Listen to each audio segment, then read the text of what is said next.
역대상 5장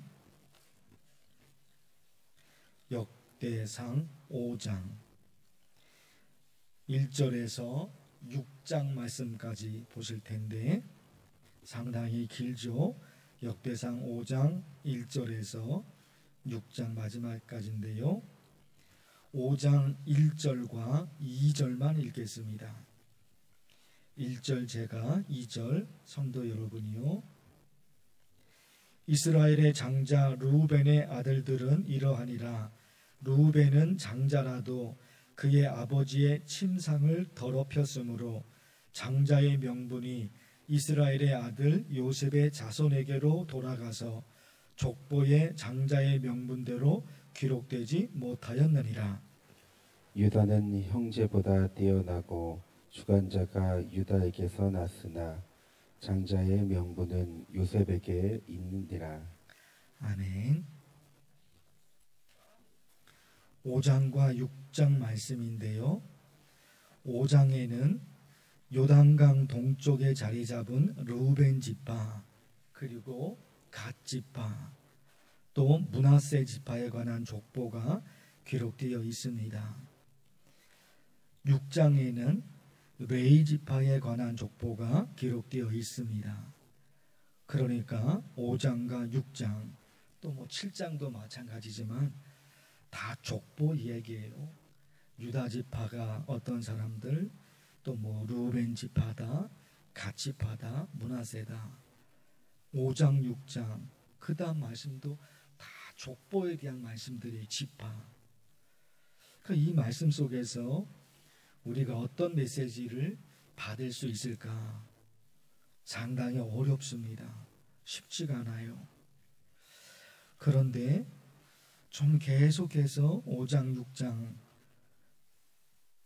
말씀을 묵상하다 보니까 뭔가 보이는 말씀들이 좀 있어요. 그래서 오늘 5장, 6장 전체를 다 보기는 어렵죠.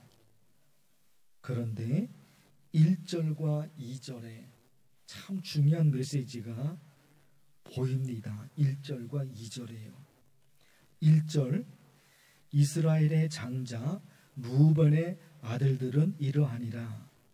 그런데 르우벤은 장자라도 그의 아버지의 침상을 더럽혔으므로 장자의 명분이 이스라엘의 아들 요셉의 자손에게로 돌아가서 족보에 장자의 명분대로 기록되지 못하였느니라. 자, 잘 아시는 대로 장자의 명분이 있잖아요. 장자의 명분. 장자가 르우벤입니다. 르우벤이 큰아들이에요. 야곱의 큰아들. 그러니까 당연히 르우벤이 큰아들이니까 장자의 명분을 르우벤이 받아야 돼요. 큰아들이니까. 그런데 읽었죠? 르우벤은 장자라도 큰아들이라고, 큰아들이잖아요. 르우벤은 장자라도 그의 아버지의 침상을 더럽혔으므로 장자의 명분이 어떻게 됩니까? 르우벤에게로 돌아가지가 않아요. 돌아가지가 않은 거예요. 태어난 순서대로 얘기하면 르우벤이 첫 아들이에요. 반복해서 말씀드려요. 태어난 순서대로, 장자의 명분, 태어난 순서대로예요. 그러니까 르우벤이 그 중요한 장자의 축복을, 그 중요한 장자의 축복과 명분을 다 르우벤이 받은 거예요. 그러나 그 르우벤이 장자의 축복에서 멀어집니다. 멀어지는 거예요. 왜? 자기 잘못으로 자격을 잃어버린 거예요. 주어졌어요. 주어진 거예요. 주어진 거니까 얼마나 큰 은혜일까요? 얼마나 큰 축복일까요? 자기가 노력해서 얻은 게 아닌 거예요. 그냥 주어진 거예요. 얼마나 큰 축복입니까? 그러나 자기의 잘못으로 그 복을 잃어버려요. 그 복을 잃어버리는 거예요. 2절 말씀도 보십시오. 2절. 유다는 형제보다 뛰어나고 주권자가 유다에게서 났으나 장자의 명분은 요셉에게 있느니라. 이게 좀 복잡한 말씀인데 현대인의 성경은 좀 쉽게 번역을 했어요. 요셉이 비록 장자권을 얻긴 했으나 유다는 이스라엘에서 강력하고 영향력이 있는 지파였기 때문에 다스리는 자가 유다 지파에게서 나왔느니라. 요셉도 뭔가를 얻었어요. 요셉도 뭔가를 얻었어요. 요셉 지파가. 그러나 유다에게로 넘어갔어요. 유다의 지파로 넘어갔다는 겁니다. 유다 지파에서 다윗이 나왔고 그 후에는 유다 지파에서 메시아 예수 그리스도께서 유다 지파에서 오셨어요. 1절과 2절을 연결하고 종합하면 이런 메시지가 돼요. 어떤 자격을 얻었습니다. 그리고 어떤 직분을 받았습니다. 너무 큰 축복인 거죠. 루벤, 자기 노력으로 큰아들이 된 게 아니잖아요. 태어나서 보니까 큰아들이에요. 태어나서 보니까 장자의 명분을 갖고 있어요. 자격을 얻은 거예요. 자기 노력으로 된 것은 아닌 거예요. 그러나 하여튼 주어진 겁니다. 그리고 어떤 직분을 받습니다. 이게 축복이고 영광이죠. 그러나 자기의 잘못으로 빼앗겨요. 주어졌는데 자기 잘못으로 빼앗기는 거예요. 너무너무 억울하지 않을까요? 너무너무 억울한 거예요. 그러고 보니까 성경에 여러 말씀들이 있는데 누가 또 생각이 나느냐? 사울왕, 이스라엘의 첫 번째 왕 사울왕. 들어보십시오. 사무엘상 말씀인데 이스라엘 자손 중에 그보다 더 준수한 자가 없고 이스라엘 자손 중에 사울보다도 더 훌륭한 사람이 없었다는 거예요. 사무엘상 9장의 말씀. 이스라엘 자손 중에 그보다 더 준수한 자가 없고. 그렇죠. 그러니까 사울을 하나님께서 이스라엘의 첫 번째 왕으로 뽑은 겁니다. 제일 훌륭한 사람이기 때문에 사울을 첫 번째 왕으로 뽑았어요. 그러나 모든 걸 빼앗깁니다. 저와 여러분이 알죠? 사울 왕이 어떻게 됐는지 우리 알잖아요. 가장 훌륭한 사람이기에 하나님이 뽑았어요. 왕으로 어마어마한 직분을 받은 거예요. 어마어마한 복을 받은 거예요. 그러나 사울 왕이 어떻게 된 거 우리가 아는 것처럼 다 빼앗긴다니까요. 얼마나 비참하고 얼마나 억울할까요? 그리고 보니까 예수님 시대 때 종교 지도자들, 예수님 시대 때 종교 지도자들 보세요. 제사장. 그들이 뭐 했습니까? 예수님 시대 때 목사들, 제사장, 지금으로 얘기하면 목사잖아요. 종교 지도자들. 그들이 뭐 했습니까? 예수님 시대 때 그 사람들이 예수님을 십자가에 죽였어요. 하나님을 믿는다 그러잖아요. 그 종교 지도자들이 하나님을 믿고 그런 사람들이잖아요. 근데 그 사람들이, 그 종교 지도자들이 예수님을 십자가에 죽였다니까요. 끔찍하지 않습니까? 끔찍하지 않습니까? 하나님을 믿는 사람들인데. 그리고 종교 지도자잖아요. 지금으로 얘기하면 목사잖아요. 근데 그들이 예수님을 십자가에 못 박아 죽여요. 마태복음 말씀, 예수를 흉계로 잡아 죽이려고 의논하되. 누가? 제사장들이요. 목사들이요. 대제사장들과 온 공회가 예수를 죽이려고. 누가요? 일반 시민들이 아니에요. 평범한 사람들이 아니에요. 대제사장, 제사장들이에요. 하나님을 믿는 사람들이잖아요. 그 제사장들이요. 새벽에 모든 대제사장과 백성의 장로들이 예수를 죽이려고. 누가요? 종교 지도자들. 그럼 이거 그냥 성경 말씀이 있으니까 자주 보이는 말씀이니까 쭉 빼지만 생각하면 정말 끔찍한 거예요. 끔찍한 거예요. 예수님 시대 때 종교 지도자들, 그들이 하나님을 믿는 사람들이잖아요. 하나님을 믿잖아요. 종교 지도자잖아요. 그 사람들이 예수님을 십자가에 못 박아 죽인다니까요.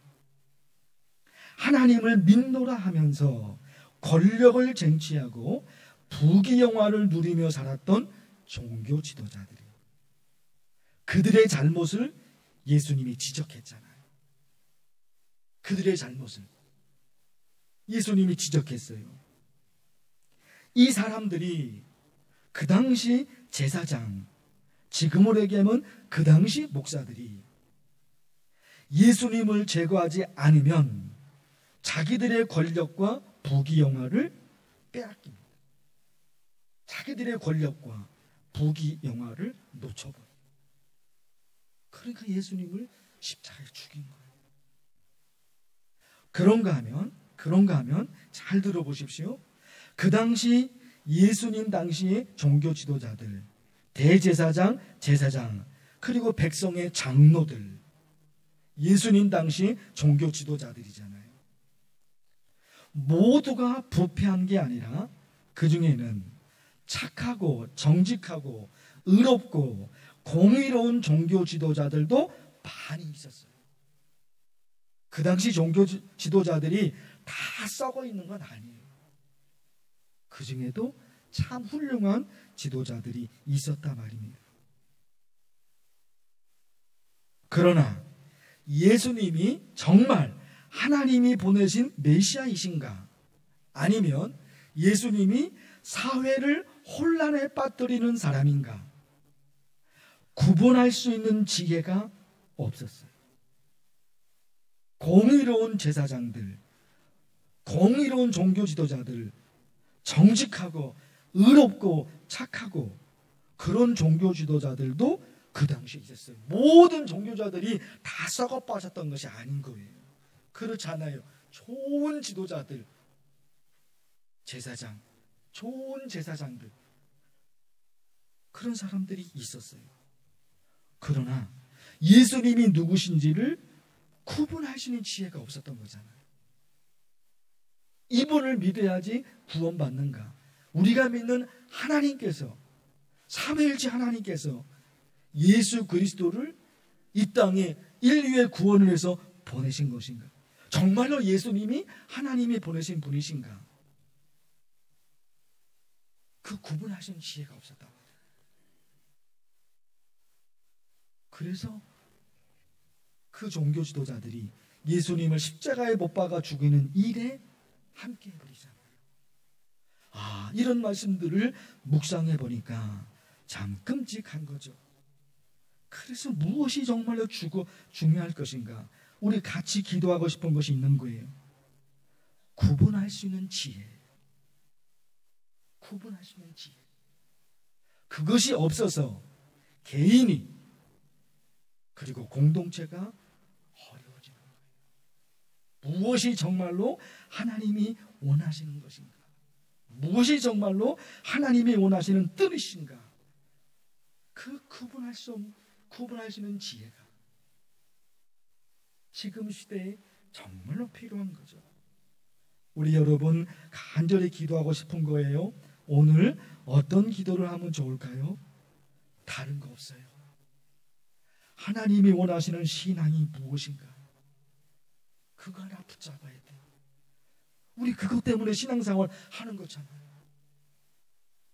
하나님 기쁘시게 해드리는 것이 무엇인지, 하나님의 뜻이 무엇인지 그거 끝까지 알고 싶어서, 우리의 부귀영화를 위해서 하나님을 믿는 거 아니잖아요. 하나님을 잘 믿고 싶어서, 하나님의 칭찬을 받고 싶어서, 그래서 신앙생활 하는 거잖아요. 우리 그거 놓고서 간절히 기도하면 좋겠어요. 주의 이름을 부르면서 간절히 기도합니다. 주여, 하나님 아버지, 하나님 아버지, 간절히 기도합니다. 간절히 기도합니다. 주여, 우리들에게 구원할 수 있는 지혜를 하나님께서 허락하여 주시옵소서. 하나님으로부터 받은 것이 있는데, 하나님으로부터 받은 것이 있는데 루벤이 그 장자의 축복을 잃어버립니다. 하나님으로부터 받은 은혜가 있어서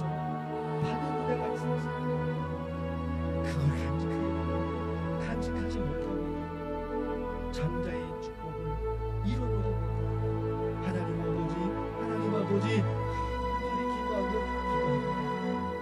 우리 하나님을 잘 믿어버리고 하나님이 원하시는 신앙이 무엇인지 하나님 그걸 알기 위해서 이렇게 생각기도 하고 하나님을 믿고 믿음으로 나아가고 있습니다. 주님, 우리에게 구분할 수 있는 지혜를 주시고 하시는 지혜를 주시옵소서. 제사장들 하나님을 믿노라 하는 그 제사장들, 그들이 예수님을 십자가에 못 박아 죽이고, 하나님 아버지 생각해보면 너무너무 끔찍한 일이 아니겠습니까? 하나님을 믿는 사람들, 그들이 예수님을 십자가에 죽입니다. 하나님 아버지, 우리에게 구분할 수 있는 지혜를 주셔서 구분할 수 있는 지혜를 주셔서 하나님이 원하시는 신앙의 삶이 무엇인지를 하나님 깨닫고 알게 해주시고, 하나님이 원하시는 신앙의 길을 걸어가서 하나님의 은혜를 받아볼 수 있는 귀한 성도를 다루실 수 주께서 도와주시옵소서. 하나님 아버지, 우리나라 새로운 대통령이 뽑혀졌습니다. 새로운 대통령이 뽑혀졌습니다. 그동안 우리나라에 지나갔던 대통령들이 얼마나 많았습니까? 우리나라에 지나갔던 아무도 그리고 대통령 얼마나 많았습니까? 주님, 간절히 기도합니다. 새로 뽑힌 대통령에게 하나님께서 백성들을, 국민들을 불쌍히 국민의 행복을 위해서, 자기 권력을 쟁취하고 자기를 하시는 것입니다. 국민의 행복을 위해서, 국민들이 잘 살아갈 수 있도록, 국민들이 행복하게 살아갈 수 있도록, 우리나라를 잘 다스릴 수 있도록 하나님께서 도와주시옵소서. 우리나라가 상당히 힘들고 어려운 상황 속에 있습니다. 그러나 하나님, 위기 때마다 하나님이 은혜를 주셔서 우리나라가 극복하고 여기까지 왔습니다. 하나님께서 부으셔서 하나님, 새로운 정부가 탄생됐습니다. 새로운 정부가 시작이 됩니다. 하나님 부으셔서 국민이 어떻게 하면 행복하게 살 수 있는지, 국민이 어떻게 하면 다시 일어설 수 있는지, 하나님, 국민의 행복을 위해서 일할 수 있는 대통령, 새로운 정부가 되시도록 주께서 부으셔서 오늘도 간절히 기도하는 기도를 드립니다. 하나님 기억해 주십시오. 오직 우리에게는 하나님밖에 없습니다. 오직 하나님만 바라보고 나아가야 됩니다. 하루에